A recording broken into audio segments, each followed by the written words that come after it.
Welcome to the RYM Student Podcast, helping you fit God's truth into your life. Reflecting on biblical truth is vital for the life of the believer. We hope this podcast will encourage you in your walk with Jesus. The following was recorded at one of Reformed Youth Ministries conferences. The audio might not be clear, but the message is. We hope you enjoy it. How do I help my gay friends? The thing that we're talking about today, the overarching theme is stewardship of our bodies, right? We've been given this gift of the human body.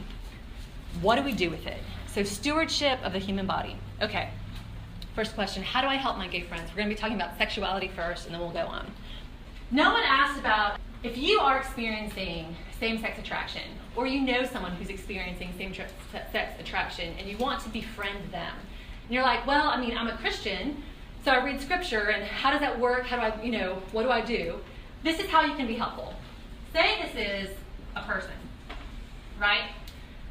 This person is experiencing same-sex attraction.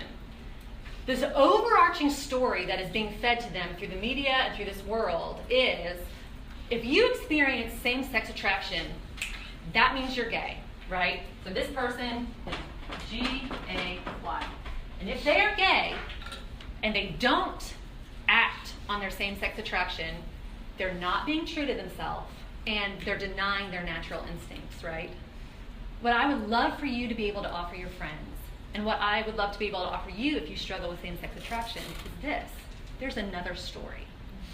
If you experience same-sex attraction, I want you to see yourself like this. Your same-sex attraction is an experience that shows we're part of a broken planet. Right? So you have broken sexuality. And guess what?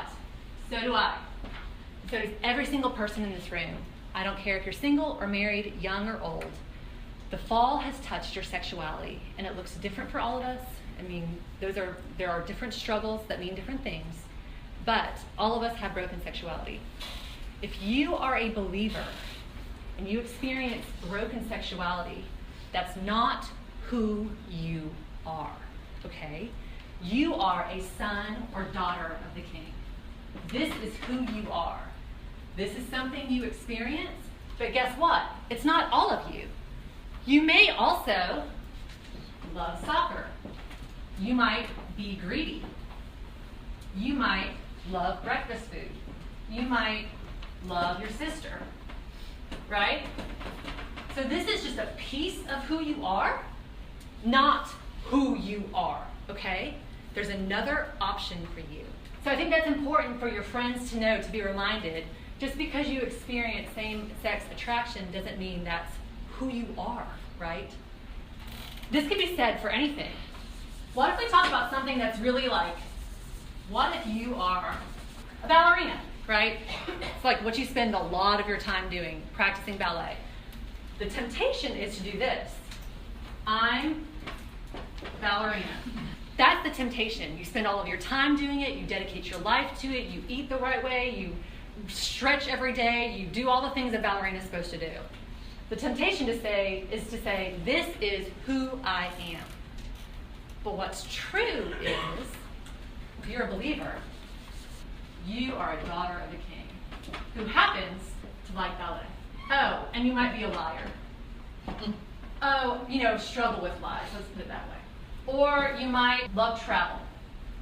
So do you see that this is just a piece of who you are? It's not who you are. Does that make sense? Okay. The same thing with, what if you have a disability, right? Disability is not sin, obviously. Or a disease. What if you have diabetes? Diabetes is not who you are. It's a sign that part of a broken planet, we have bodies that will be made new someday, and it may be something you have to grieve, but it's not who you are, and there's a lot to your life besides this one thing. And so the temptation is to make, you might love to cook, you might have a great laugh, you might struggle with jealousy. You know what I mean? There's all these pieces to us. I think that's a great way to help any of your friends, and I think it's a great way to help our brothers and sisters who struggle with and experience same-sex attraction.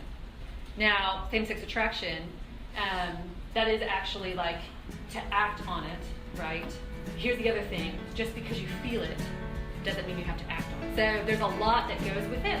It is a sign that you have broken sexuality, and I want you to hear that I do too.